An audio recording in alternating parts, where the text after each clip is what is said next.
मांग लेना, वो सब जो चाहिए वो मैं दे दूंगा।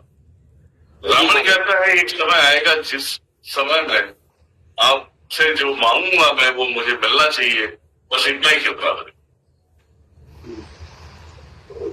महादेव बोलते ठीक है, वो समय आ जाता, वो समय आ जाता है, मतलब युग का बहुत बदलाव हो जाती है पर समय आ जाता है। रावण जाता है कैलाश और कैलाश में बोल जाता है, वैसे प्रणाम करता है और वहां पे वो बोलता है महादेव को, महादेव आपने वचन दिया था, आज उन वचनों का पालन करना है। तो महादेव बोले बोलो। अब पार्वती माता साथ में ही थी, पर रावण ने क्या कहा कि आप मेरे साथ लंका चलेंगे, मेरी इच्छा है, मैं ले जाना चाहता हूं। इतना सुन के ना सभी देवी देवताओं के ना होश उड़ गए थे कि लंका ले जाना चाहता है जिसमें शनि ने पहले श्राप दे दिया है। अब वो कहानी अलग हो जाएगी, पूरी पार्ट वाइज अलग हो जाएगी। महादेव की बात बता, और महादेव का परम भक्त था रावण। महादेव ने माता को देखा और रावण को देखा, बोला वचन तो दिया है, जाना तो पड़ेगा। महादेव बोलते देवी तुम्हें अपना कुछ करो, जो भी करना रहेगा, नहीं तो ये तो रावण लेके जाएगा लंका, मैंने वचन दे दिया इसे। तो माता कहती है कि आप उसे अपने उस स्वरूप में जाने की कोशिश करेंगे, और उसी स्वरूप में बोला कि हम जाएंगे। अब ये बोलो, रावण को कहते हैं महादेव कि मैं प्रशांत स्वरूप में तुम्हारे कंधे पे सवारियां करते हुए लंका जाऊंगा मैं, ठीक है? मुझे इसे हाथ में नहीं लेना, सर पे नहीं लेना, कंधे पे लेके जाना है तुम्हें, जो बाहुबली में एक सिर दिखाया। आगे आगे यहाँ पे। हाँ, रावण बोलता है अहो भाग्य हमारे, हे मेरे आराध्य, आपने बहुत अच्छी बात कही है और मैं अपने कंधे पे ही आपको बिठा के ले जाऊंगा। तो रावण जी कहते हैं महादेव सुबह आना, सुबह हम तैयारी कर लेते हैं, हम सुबह जाएंगे। सुबह रावण आता है, यहाँ पे बात विवाद सब बढ़ जाती है। नारायण को माता कहती है भैया कि ये सब्जेक्ट कहीं क्लोज करूंगा, थोड़ा बताइए। तो रामायण को घुसते बोलते हैं भैया क्या करें अभी? तो विष्णु जी कहते हैं कोई बात नहीं, हम करते जो करना है। उसमें शनि को उन्होंने मिक्स किया, मतलब ज्वाइन किया अपने साथ में शनि को, और ये खुद जो है कि एक चरवाहा बन के बैठ गए, उसके मार्ग में बैठ गया। रावण थका हुआ था। रावण जो एक बार प्रतिज्ञा कर लिया उसे पूरा करता है, लेकिन उस समय थका हुआ था जब ये जब नारायण जब वहां पे चरवाहे के रूप में जब पानी गड़गड़ गड़गड़ पी रहे थे, तो वो देख के उनको लालच आई, तो इसके जुबान गीले हो गए। फिर उन्होंने देखा तो बोले आपको शायद प्यास लगी, अब क्या करूँ?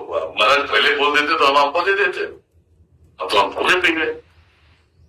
उनके सामने रोटियां खा रहे हैं तो उसे भी भूख लगी। अब ये बोलता अगर भूख लगी तो ये भी खा लो, तो बोलते नहीं, वो सोचा क्या चरवाहे के हाथ का खाऊंगा रोटी में। जैसे रावण मारने की भी कोशिश करता उधर रोटी भी खाता। तो रावण को देख के बोलते आपको ऐसा लगता है प्यास लगा है महाराज जी? रावण को देख के कहते प्यास लगा है। तो उन्होंने बोला कि प्यास तो लगा है, मिलेगा? बोले हाँ मिल जाएगा। अब वो बुलाते हैं शनि को, अलग स्वरूप में बुलाते हैं और देते हैं लोटा, जाता है पूरा वहां का साला जो है कि तालाबी सोख लेता है, वो लोटे में भर के लेके आ जाते हैं। अब यहाँ पे रावण जो है वो पानी पीता है, पानी पीने के कुछ ही क्षण में जो है उसे पेशाब लगता है।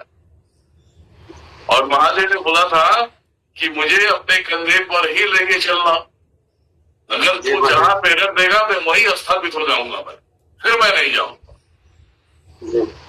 तो उसे रिक्वेस्ट करता है रावण कि थोड़ा टाइम के पकड़ लो जरा, मैं लघु शंका करके आता हूं। तो बोलता अरे नहीं, मैं तो अछूत आदमी हूं, मैं ऐसे कैसे शिवलिंग को छू सकता हूं मैं? अरे बोले कुछ नहीं होता तो पकड़। अब विष्णु जी के हाथ में पकड़ा दिया, अब विष्णु जी के हाथ में पकड़ा दिया और वो वहां पे जो है कि पेशाब करना चालू किया। और उसको समय लग गया, विष्णु जी ने नीचे रख दिया और रख के चले गए।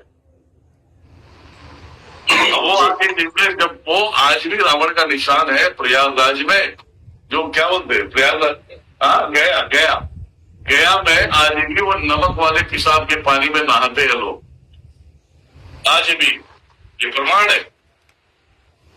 ठीक है, जब रावण आता है और वहां पे शिवलिंग जब उठाता तो उठता ही नहीं है। जब ज्यादा जबरदस्ती करने लगता है, महादेव प्रकट होते हैं, बोलते देख दशरथ, मैंने पहले ही बताया था तुझे कि अगर मुझे जब पे रख दिया तो मैं वहीं पे रुक जाऊंगा, फिर मैं कहीं नहीं जाऊं। मैं अपने वचन से, अपने वचन पे हूं, तू भी अपने वचन पे रह। रावण को आया गुस्सा। रावण ने बोला कि महादेव आज तक आपने भक्ति देखी है, अब दुश्मनी भी देखोगे आप। तो उसको, उस प्रशांत लिंग को ये ऊंटे से और जमीन में दबा दिया है कि मेरा नहीं तो किसी का नहीं। तो इसलिए आप जब वैष्णो धाम में जाएंगे तो शिवलिंग दबा हुआ नजर आएगा, ये भी प्रमाण है। अब ये जानता है, उसके बाद उसने सारे भैया बहुत कुछ, वो हर तीनों लोगों में हाहाकार मचा के रख देता है। वो अपनी शक्तियों का प्रदर्शन करता है, जितनी शक्तियों का प्रदर्शन करता है। उसके बाद रावण सोचता है, रावण क्या सोचता है, जब शांत होकर जब बैठता है, जब ध्यान में जाता है और जब अपने ही कर्मों को गिनती करता है, तो बोलता है यार इस संसार से तो मुक्त ही नहीं हो पाएंगे हम। इस संसार से मुक्त अगर कोई कराने वाला है तो मेरा आराध्य आना चाहिए, जिसको मैं इस शरीर में उसे नहीं मानता, क्योंकि सेवादार तो रावण नारायण का था। तो बोले अगर हमें इस बंधनों से कोई छुड़ाने आएगा तो वही आएगा भी, इसके लिए मुझे और भी अत्याचार करना हो। जितने साधु होते थे, जितने ऋषि होते थे, सबके खून निकाल लिया करता, अब कोड़े मारता था। जब कोड़े मारता था तो ये जितने ऋषि मुनि थे सब नारायण के पास त्राही मांग करके अर्जी लगाया। नारायण ने बोला क्या हुआ, बोले वो रावण तो हमें जीने नहीं देगा, पूरे संसार पे कब्जा किया हुआ है। तब रावण, ये नारायण कहते हैं कि आप लोग जाओ, राजा दशरथ है उनके यहाँ जाओ, ये खीर दो, क्योंकि तीनों रानियों को ये दे देना, हवन के माध्यम से दे देना, हवन गिराते हुए, और वहां मैं राम स्वरूप में आऊंगा, वहां आऊंगा, उसके बाद मेरा काम है मैं क्या करूंगा। अब उन्होंने तो बोल दिया, अभी देखो दुश्मनी है महादेव से, आना है नारायण को, ठीक है, एक कथा को बता देना तो दुनिया में सब लोग सारे सुधर जाए। राम भगवान आते हैं, राम भगवान जन्म लेने के बाद जो है कि सबसे ज्यादा उन्होंने ये लोगों को बताया, ये ज्ञान दिया कि पिता पिता होता है, भाई भाई होता है, सौतेली माँ है तो क्या हुआ, लेकिन वो भी तो मेरी माँ है। आपने देखा होगा कि कैकेयी ने अपने शब्दों पे आके शब्दों का बाण दशरथ पे चला दिया कि ऐसे कैसे राम के यहाँ का राजा होगा, मेरा लड़का होगा, भरत होगा राजा। आपने वचन दिया था, आज उसे भरत को बिठाना पड़ेगा, और राजा दशरथ की हालत खराब हो जाती, जमीन पर गिर जाते हैं, उनकी तबियत खराब हो जाती है। और ये राम तक बातें जाता है कि कैकेयी ने बोला है कि इनको वनवास, राम पहले से कपड़े वगैरह पहन के गिरवा पहन के आ जाते हैं, बोलते हैं पिता को बोलने की आवश्यकता नहीं होती है, बेटा समझ जाता है कि मेरे पिताजी वचन से मजबूर है। अगर मेरे पिता के वचनों का मान नहीं किया, सम्मान नहीं किया, तो मैं कैसा पुत्र हूं मैं।